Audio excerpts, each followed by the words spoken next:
Before we get to the charts, we are having a sale on all of our courses, 40% off starting this Thursday. And so this Thursday at 5 p.m. Eastern, I'll do a webinar where I talk about all the different courses and what they entail and give some examples of how they can be beneficial in terms of establishing foundational information for becoming better traders through technical analysis. I'll put the link in the comments of this video, and I will see you on Thursday. Hey traders, checking in on the market today. Tesla bulls standing out in a big way. We know we're due for daily consolidation after an extremely strong week last week. Is that consolidation shaping up? Let's see what the charts say. So the S&P 500 futures, we can see that we had a little bit of continuation to start the day, but overall, not a whole lot out of the bulls, fairly flat day. And we could see an hourly, we topped out, set the low of the day, lower high, and then pretty much just an hourly equilibrium forming here. So there is the potential for daily consolidation in the short term. Again, like I said, we know we're overdue for it. We can be looking at this potential hourly rising wedge, keeping an eye on something like that. But essentially, if we want to keep it simple, we're just watching the pattern of a higher low every day on SPY, and we're watching the hourly. So we can see into the end of the day, we were shaping up for the potential of the hourly downtrend to confirm, but we just ran out of time. So if tomorrow we see a break of 397.06, daily consolidation is then underway. The most important thing from here, and you know we've been tracking this 2-week inverse head and shoulders for a couple months at this point. If this is going to confirm, we need to see daily consolidation from here remain healthy. And we can just keep a simple gauge of what that would mean. And for me, it means that we would hold EMA 12 support here on a pullback. So that means there's space where we could pull back 1.5% from where we closed today and still hold that, but that would remain very healthy. If we lose that level, that's when we start to create space for the potential of a daily lower high to be the result of the next bounce. There's only two things that are going to happen from here over the next couple of weeks as we roll into earnings. We've already started the financial sector earnings and some healthcare sector earnings. Netflix on Thursday, big tech towards the end of the month. But we are either going to see this uptrend confirmed with the inverse head and shoulders bull break, or we are going to fail and drop down and break support. We failed last time. The biggest difference was the retracement of this bounce. This bounce is already 65, 70% retracement, whereas this bounce was less than 50%. So it's already a more impressive bounce than last time, but that doesn't mean we can't set a weekly lower high. So again, what the daily consolidation looks like, how significant the retracement is going to be very telling. And in an ideal world for the bulls, first hourly oversold conditions would mark the daily higher low into continuation. That's our back burner trade, and that's what we know is the trademark of a very strong trend, is when back burners form our pivots on longer term timeframes. NASDAQ, similar but a bit stronger as far as the close, didn't close quite as weak. QQQ, we can see we've got the hourly uptrend still intact. Bulls played defense today where we had a little bit of weakness first thing. Low of pre-market held as support, and then the low of the day held. The S&P 500 dropped to a new low of the day there, and the NASDAQ did not. Just another example of why it's very important to be watching both, knowing that they need to do the same thing, and if one breaks and the other doesn't break, then the one that broke isn't going to go very far. So hourly uptrend still intact for the NASDAQ, and we would have to break the low of today for that to change. Again, there is a possible rising wedge on this chart, but the burden is on bulls. And one thing that we're seeing is the burden is on bears. And one thing that we see here with this drop and then last Thursday, the morning drop, we didn't confirm short-term trends. We just dropped full bear control, and as soon as the bottom was hit, that was it for the bears. What a bear wants to see is 5-minute downtrends confirmed, 15-minute downtrends confirmed, and then ideally hourly downtrends confirmed. Fast, hard drops are nice. We were saying the exact opposite thing months ago. Big moves up for the bull are nice on the morning. If you don't confirm the trend change, you're not going to get any follow through. QQQ divided by SPY, we've been watching this correlation, knowing that the bulls need to see QQQ leading. This is what the bulls want to see. We were watching Amazon divided by QQQ. showing us Amazon shifting from relative weakness to relative strength. Today it was weaker, but look who's trying to shift. Apple divided by QQQ, trying to confirm the daily uptrend and get over a daily EMA 12 for the first time in over a month. That's what the bulls really want to see. They want to see Apple take a turn as lead QQQ bull, now that Amazon is seeing a bit of consolidation. Amazon still has not confirmed a daily uptrend, so we have to see that as well, with a higher low and higher high. So all kinds of things we can be putting on both sides of the checklist here, but healthy daily consolidation, Apple leading the NASDAQ, NASDAQ leading the S&P 500. Those things need to happen. Amazon needs to confirm a daily uptrend eventually as well. The dollar is trying to get a bounce going. 4 hour is sideways. So low, high, little triple top, quadruple top, held support. So just sideways here with an hourly equilibrium. If it breaks bull, the daily bounce is underway. I would consider anything under 105.63 a daily lower high. But if the dollar gets a daily bounce going, that is a point in favor of bears to getting the S&P 500 and NASDAQ daily consolidation underway. So the dollar needs to check mark for the broader market bears with a bull break on the dollar. Tesla, very impressive day, completely disregarding any weakness, and it was from pre-market. We could see it, revving its engines, pun intended. So into the open here, or really just all 6 a.m. onward, the broader market was not doing this. We went up 3%. And we opened right under key resistance. That key resistance was the highest level we have seen on the bounce, 125.95. And we broke it first thing. And there was a pivotal moment on the morning. We had the low of the day and we double bottomed. Just like the NASDAQ held the low of pre-market. That's a very important moment.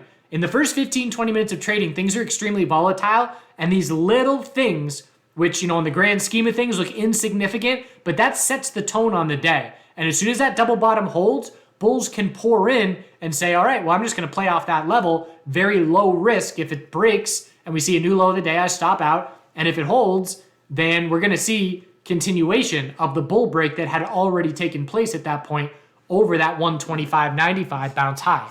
We're also in an area on the daily charts now where there's not a ton of previous price history. Once you clear the low 120s, you can see we got all this resistance here, but now that we're over that, we're just looking at the high of each day. And there's a lot of space, 136.63, 141s, 148s.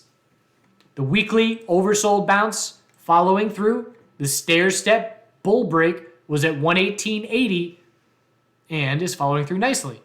We'll be watching weekly EMA 12. We'll be watching the hourly uptrend. Anything above 127.43 will be an hourly higher low. There's a real nice bull flag here. 15-minute. Again, confluence of signals. The 2-minute time frame was a falling wedge. And it was a falling wedge as we were testing 15-minute EMA 12. The bull break sets the 15-minute higher low. The bulls control the rest of the day.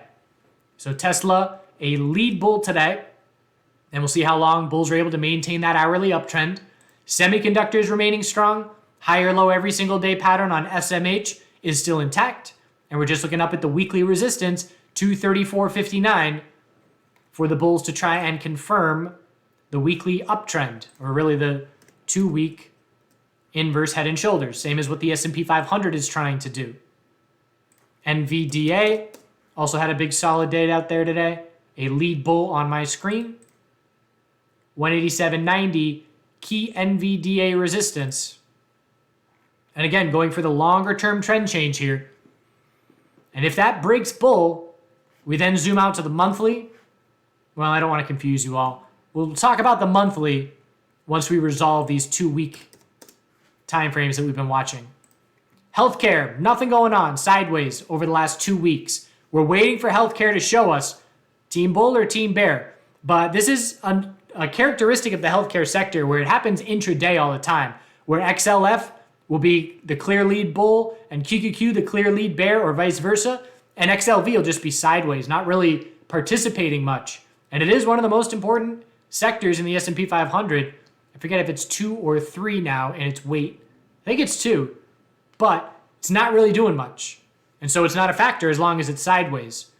So I have to see a bull break of 137.04 or a bear break of 133.15 to start having a significant impact on short term. And we are closer to a support break than a resistance break by a little bit, but not by much. Fairly close to right in the middle there. Financial sector earnings. So bearish earnings reaction Friday pre-market. Bulls bought that dip significantly. And another bearish reaction on GS today. Look at the dump on GS. And this is the 6th largest holding in XLF. So bulls are very pleased with how they held up considering that weakness. Daily inside bar. If the inside bar breaks bear, it will be an hourly downtrend confirming. And we'll zoom out and scout a daily higher low to try and form. And if it breaks bull, that would be a big win for the bulls. Still a couple financial sector names to still have earnings. Watching for the potential. Can we break weekly resistance or do we set a lower high and tighten up?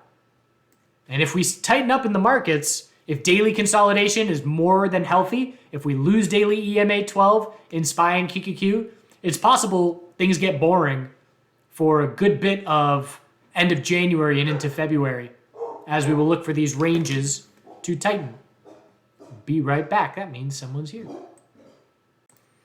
So IWM, a little bit of a bearish candle. Again, just showing some indecision. And when you have indecision at the top of an uptrend or the bottom of a downtrend, it can often mean the start of a reversal into consolidation. So we're testing that weekly resistance. We're right there. IWM closer to breaking than most ETFs. So 189.56 and topping out at 187.84. So aggressive bears are watching for a potential top fish play against that resistance. If we break the low of today, tomorrow, we keep an eye out for hourly oversold conditions and we look for a daily higher low.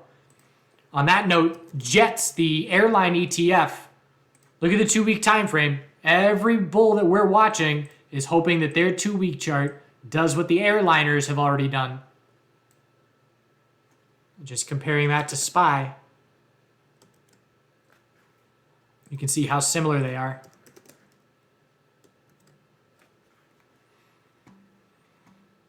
So IWM, key resistance test, watching for the potential of daily consolidation.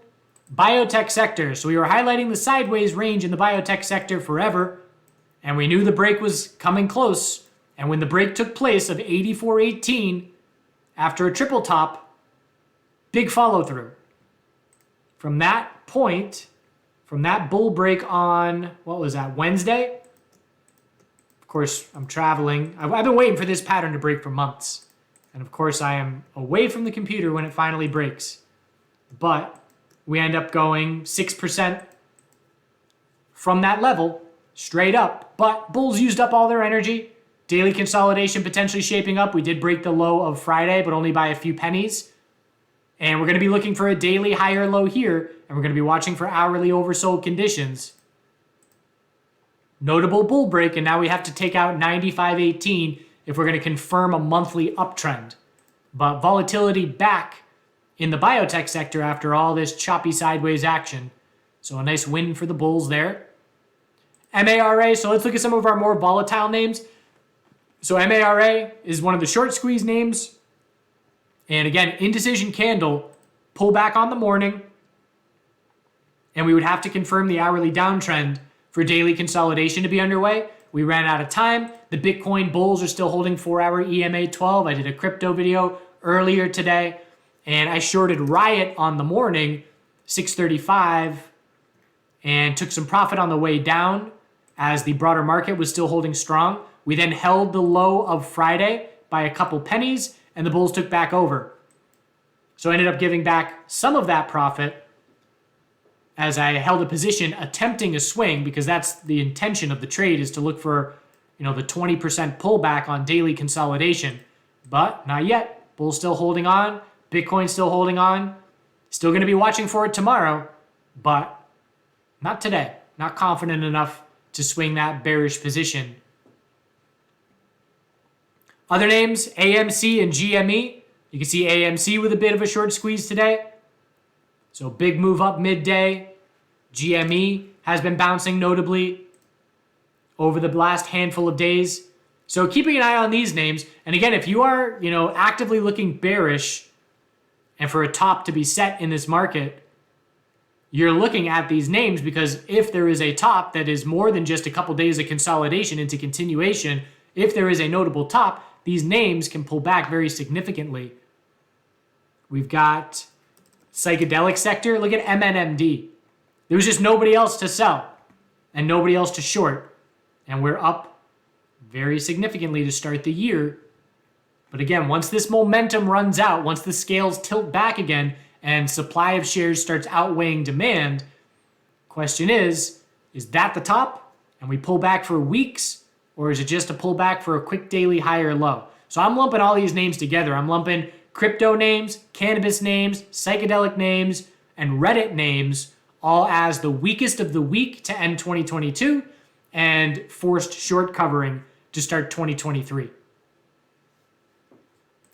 Gold daily consolidation underway is still holding strong as long as daily EMA 12 is support and as long as the dollar is failing to bounce in any meaningful way. I'm still in a silver short from 2 weeks ago on the verge of stopping out today, but we did not break resistance.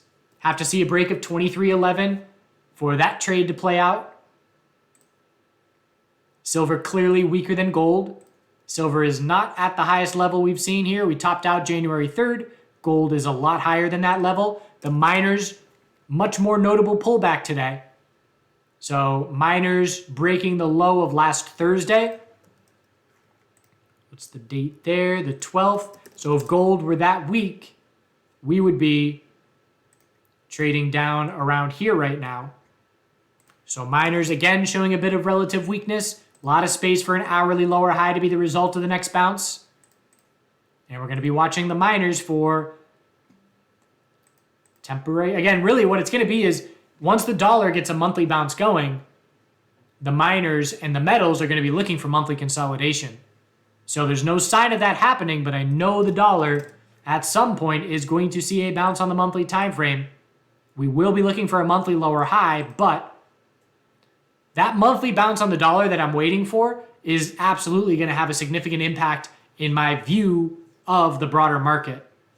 But again, these are just things that I'm, putting on the back shelf of I'm going to be watching this eventually. I know I'm going to be watching for it, but not quite just yet. Oil, testing 81.50 resistance, trying to confirm the first weekly uptrend in a while. 4 hours still strong. Inventory report. I believe it's tomorrow. It might be Thursday with the holiday, but I think it's tomorrow. That's going to be a key factor in whether we break resistance or not. Daily stair-step pattern, tons of space for a higher low if we do reject.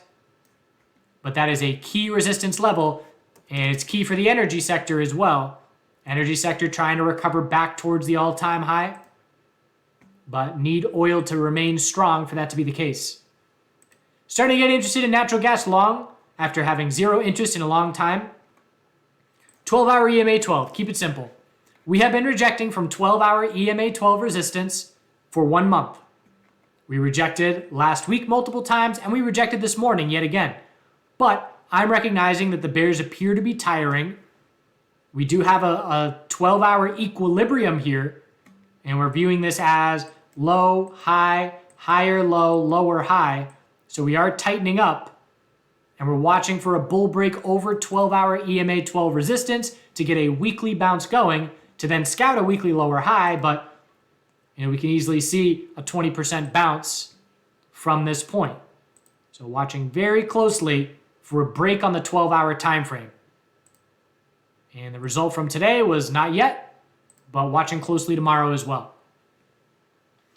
So that's where we stand heading into tomorrow. Just watching for daily consolidation. We know it's inevitably due. And the burden is on bears to prove to us that it is happening. We will then be watching hourly oversold conditions. Amazon, all these names that ran hard, we're going to be watching for hourly oversold to look for bounce trades. Even these crypto names, these psychedelic names, all these names that have short squeeze moves of 50 to 160% in the last couple of weeks. We're going to be watching for hourly oversold bounces as one of the next trades, potentially later this week. Appreciate you watching. Had a good trip up in Maine. I'll have some jam footage perhaps eventually. We had a hit single, Mumbo Jumbo. Do good things. See you tomorrow.